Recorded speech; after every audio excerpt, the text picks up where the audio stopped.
Well, we had our coolest morning since the middle of May and the coldest air mass overall since April moving into the area, and it's going to be a chilly weekend, but brighter and dry as we head into Saturday and Sunday.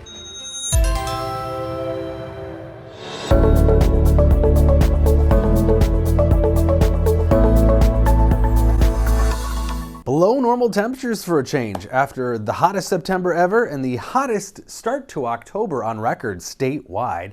According to Dr. Mark Seeley, temperatures 10, 15 degrees below normal today.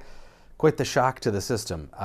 Widespread 40s. Now, we've been colder statewide already this fall. There's been frost in parts of northern and western Minnesota, but in the Twin Cities, the low of 45 degrees is the coolest we've had since the middle of May, which is pretty pathetic because the normal low right now is 46. So this should be happening routinely, and this is only our second morning below the 50-degree mark. And that's using the modern normals, which includes the urban heat island. So even when you look at the urban heat island, we should have about a dozen mornings at this point in the season that have been below 50 degrees. So yet another marker of a warming climate and a hot fall we've had.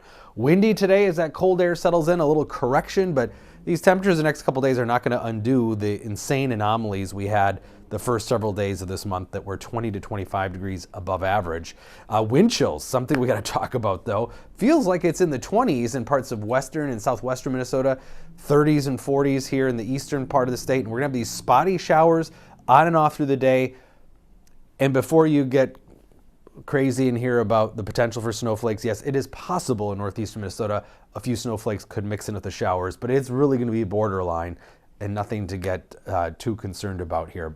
When we look at the temperatures aloft, this is looking at forecast sounding or three-dimensional temperatures basically. The freezing level is about 2,000 feet above the ground in northeastern Minnesota here overnight tonight. So that's really borderline to get that rain to turn to snow. But aloft, you get higher than 2,000 feet, it will be falling as snow there overnight tonight. But yeah, definitely no accumulations or anything that crazy. We do have a bunch of frost freeze warnings, advisories, and watches for western Minnesota where those temperatures will be near or below freezing for a large swath of about the western third of Minnesota, guaranteed pretty much to be near or below freezing.